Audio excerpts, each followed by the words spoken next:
Bonjour Monsieur Daniel Canepa.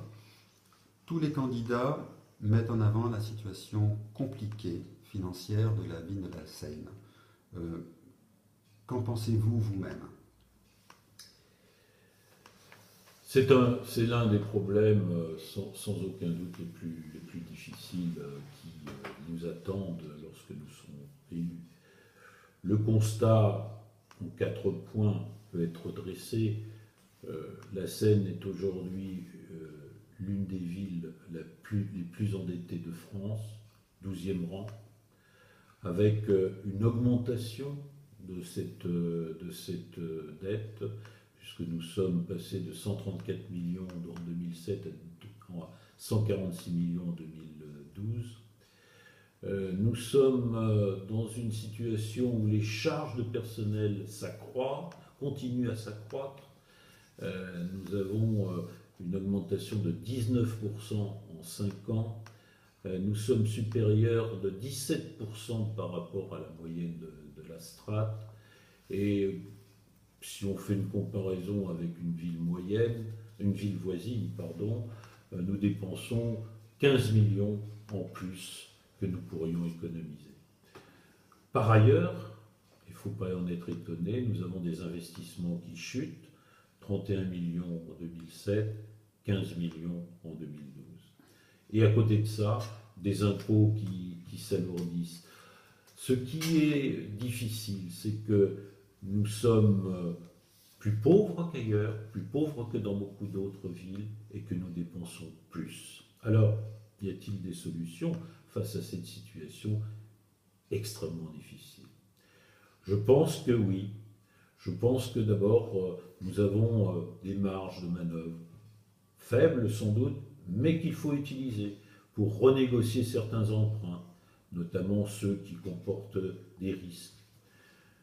Nous devons, et ça c'est un devoir, stabiliser les impôts jusqu'en 2017 pour ensuite commencer à envisager de les réduire.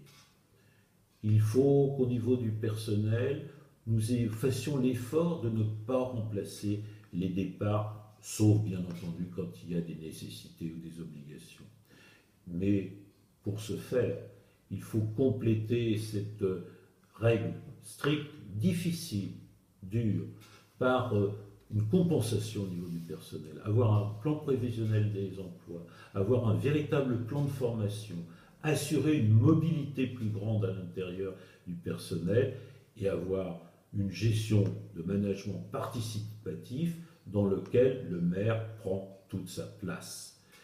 Et puis, je pense qu'il ne faut pas hésiter à utiliser des modalités qui ont eu quelques succès ailleurs en partant d'un budget base zéro. Ça veut dire quoi? Ça veut dire qu'il faut justifier au niveau des services de l'administration le premier euro qui est dépensé. Cela a permis de faire des économies partout où ça a été appliqué. Ça nous permettra de faire des économies.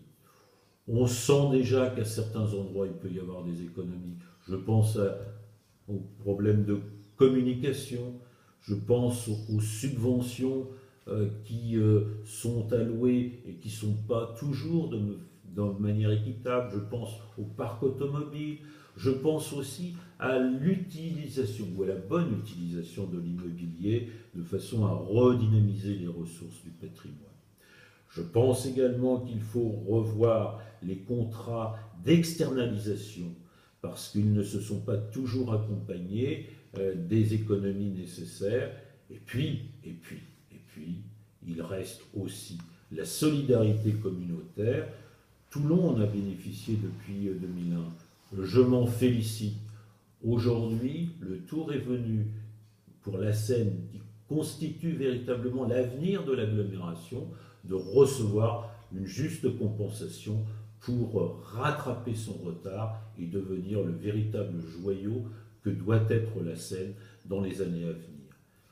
En conclusion, je dirais qu'en matière de finances, il faut être sérieux, il faut bâtir une véritable stratégie financière pour retrouver un équilibre qui soit profitable aux investissements qui sont par ailleurs nécessaires.